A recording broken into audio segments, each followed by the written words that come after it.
صحیح انسان پہ غصہ ہونا، ٹو دا رائٹ ڈگری میں غصے ہونا، ایٹ دا رائٹ ٹائم صحیح وقت پہ غصے ہونا، فار دا رائٹ پرپز اصل بات کے لیے غصے ہونا، and in the right way اور صحیح سے غصے ہونا، دیٹ از ناٹ ایزی۔ یہ ایموشنل انٹیلیجنس ہے۔ جذبات سب کو آتے ہیں، لیکن ان جذبات کا صحیح استعمال اس کو ایموشنل انٹیلیجنس کہتے ہیں۔ رسول اللہ صلی اللہ علیہ وسلم کو بھی غصہ آتا تھا، صحابہ کو بھی غصہ آتا تھا، لیکن ان کا غصہ کس قسم کا ہوتا تھا، کس بات پہ آتا تھا، کس سچویشن میں آتا تھا، کس طرح سے وہ اس غصے کو ڈائریکٹ کرتے تھے، یہ ایک بڑا زبردست سبجیکٹ ہے جو پڑھنے سے تعلق رکھتا ہے، ٹھیک ہے نا۔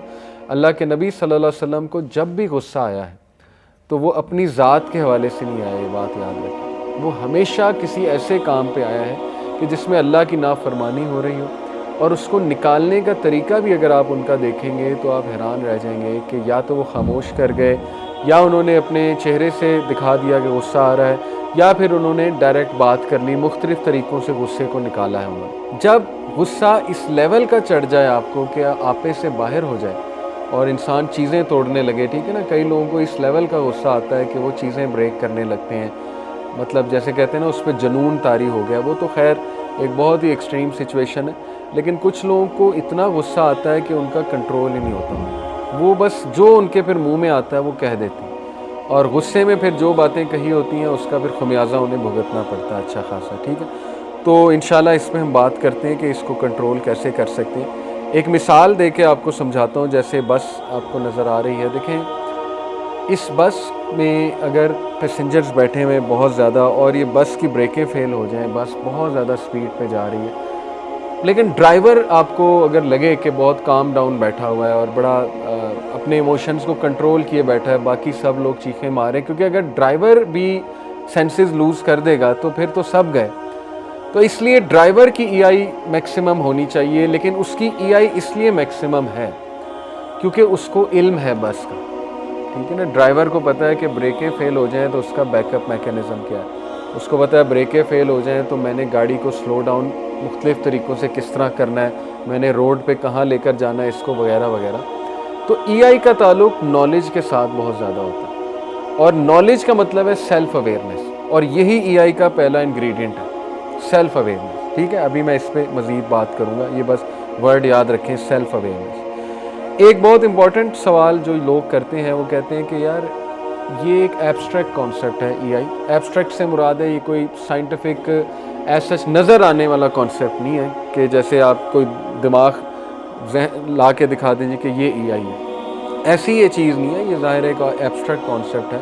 تو کیا ایسے کانسیپٹس کو لرن کیا جا سکتا ہے؟ جیسے کئی لوگ ہم انہیں کہیں نا غصہ کنٹرول کریں، تو ان کا نیکسٹ سوال ہی ہوتا ہے کیسے، ٹھیک ہے نا۔ ہم انہیں کہیں کہ یار اپنے جذبات پہ قابو رکھو، وہ کہتے ہیں کیسے، یہ ایک بڑا سوال ہے کیسے۔ تو یہ سوال کا جواب سمپل یہ ہے، جیسے ایک صحابی نے رسول اللہ صلی اللہ علیہ وسلم سے پوچھا کہ یا رسول اللہ برداشت کیسے آئے گی، تو اللہ کے نبی نے کہا برداشت کرنے سے آتی ہے۔ یہ بہت بڑا جواب ہے اگر آپ اس پہ کبھی غور کریں۔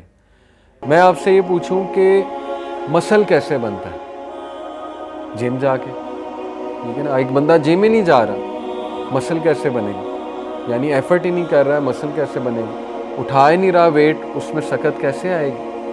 تو اسی طرح ایک بندہ صبر کر ہی نہیں رہا، ٹھیک ہے نا، ایک بندہ غصہ کنٹرول کر ہی نہیں رہا، کنٹرول کیسے آئے گی؟ Same goes for these things, الا یہ کہ کوئی ذہنی بیماری نہ ہو، اللہ نہ کرے، ٹھیک ہے نا۔ اکثر ایسا ہوتا ہے کہ بہت بڑے لیول کی ذہنی بیماری ہو جاتی، پھر تو کوئی کنٹرول نہیں، لیکن اس کے پراپر سمٹمز ہوتے ہیں، ٹھیک ہے نا۔ وہ سمٹمز کو دیکھتے ہوئے اپنے آپ کو خود نہیں ڈائگنوز کرنا، کسی ماہر نفسیات کے پاس جا کے ڈائگنوز کرانا ہے، ٹھیک ہے نا۔ گوگل پڑھیں گے تو وہ بیماری آپ کو نکلے گی کوئی نہ کوئی، ڈیفینیٹلی۔ اینی وے، ای آئی بالکل لرن کی جا سکتی ہے، جس طرح لیڈرشپ لرن کی جاتی ہے۔ Leaders are made not born, یہ بڑا مشہور جملہ ہے۔ لیڈر جو ہیں وہ پیدا نہیں ہوتے، وہ بنتے ہیں۔ کیسے بنتے ہیں؟ لیڈرشپ سیکھ کے۔ اسی طرح ای آئی بھی سیکھی جاتی ہے، ضروری نہیں ہر بندہ ایموشنل انٹیلیجنس کے لیول پر پہنچ گیا، سیکھتے ہیں لوگ، اور یہ قرآن سے ثابت ہے، وَأَن لَيْسَ لِلْإِنسَانِ إِلَّا مَا سَعَىٰ۔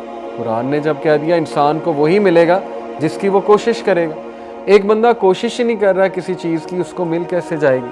کوشش کریں گے تو وہ چیز ملے گی نا، ٹھیک ہے۔ تو اتنی امپورٹنٹ ہے ای آئی کہ کارپوریٹ سیکٹر میں تو اس کی اتنی ٹریننگز ہوتی ہیں، یقین کریں، کیونکہ کارپوریٹ سیکٹر میں آپ نے ظاہر ہے اپنی جاب پہ مختلف قسم کے لوگوں سے انٹریکشن کرنی ہے.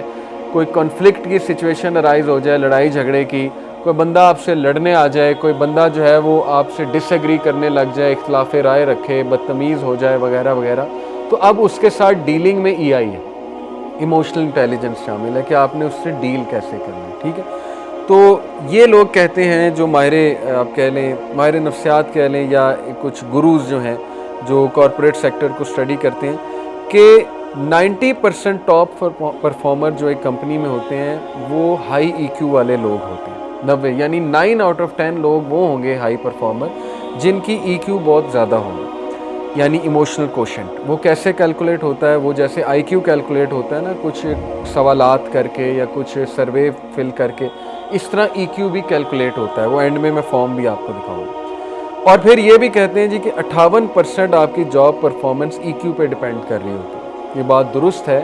آپ نے دیکھا ہوگا کہ جذباتی بندہ جو ہے وہ اس کی ترقی بہت مشکل سے ہوتی ہے ایک جگہ. ٹھیک ہے، جو لوگ جذبات پہ قابو رکھنا جانتے ہیں یا وزڈم والے ہوتے ہیں یا سچویشن کو پرکھ کے یا بندوں کو پرکھ کے ان سے ڈیل کرتے ہیں، آپ دیکھیں گے وہ بہت جلدی اوپر آ جائیں گے. ان کی سیلریز بھی یوزلی ہائی ہوتی ہیں. تو اتنا بڑا اس کا تعلق ہے. یہ 5 انگریڈینٹس ہیں ای آئی میں. پہلا انگریڈینٹ ہے سیلف اویئرنیس، دوسرا انگریڈینٹ ہے موٹیویشن، تیسرا انگریڈینٹ ہے ایمپتھی، چوتھا انگریڈینٹ ہے سوشل سکل، پانچواں انگریڈینٹ ہے سیلف ریگولیشن. باری باری کوئکلی. سیلف اویئرنیس کیا ہے؟ کہ آپ کون ہیں، ہو ایم آئی، میرے جذبات کیا ہیں، میرے کون سے جذبات زیادہ حاوی ہیں. اگر آپ بہت ایموشنل ہیں یہ کوئی ویکنیس نہیں ہے. کئی لوگ بہت سینسٹیو ہوتے ہیں، بہت ایموشنل ہوتے ہیں. میں نے کئی لوگ دیکھے ہیں ان سے خون نہیں دیکھا جاتا، ٹھیک ہے نا، اور ڈاکٹر بن ہی نہیں سکتے. وہ کہتے ہیں ہم سے خون ہی نہیں دیکھا جاتا، رونے لگ جاتے ہیں، سینسٹیو لوگ ہیں. میں نے کئی لوگ دیکھے ہیں وہ جانور کی پین نہیں دیکھ سکتے. آن دی ادر ہینڈ آپ نے کئی لوگ دیکھے ہیں وہ انسانوں کی پین دیکھ کے خوش ہو رہے ہوتے ہیں. ٹھیک ہے نا، انہیں مزہ آتا ہے اگلوں کو ٹارچر کرنے میں. لیکن کئی لوگ ہیں وہ تو ایون جانور کو پین سے گزرتے نہیں دیکھ سکتے. تو اللہ نے ظاہر ہے نیچرلی کئی لوگ جو ہیں ان کا کسی کی کوئی آزمائش ہوگی. جیسے ایک شخص رسول اللہ صلی اللہ علیہ وسلم کے پاس آیا، اللہ کے نبی بچوں کو چوم رہے تھے، تو اس نے کہا یا رسول اللہ میں نے تو آج تک نہیں چوما اپنے بچوں کو. تو اللہ کے نبی نے کہا اب آپ کو نرم دل اللہ نے نہیں بنایا تو ہم کیا کر سکتے. تو آپ نے دیکھا ہے کئی لوگ بہت زیادہ فزیکل ہوتے ہیں، یعنی اپنے بچوں کو چومتے بھی ہیں، بہت پیار کرتے ہیں. کئی لوگ ذرا ڈسٹینس رکھتے ہیں. تو مختلف لوگوں کے مختلف جذبات ہوتے ہیں. لیکن آپ کو ایٹ لیسٹ اپنی سیلف اویئرنیس ہونی چاہیے کہ میری اسٹرینتھس کیا ہیں، ویکنیسز کیا ہیں، میں ہوں کون.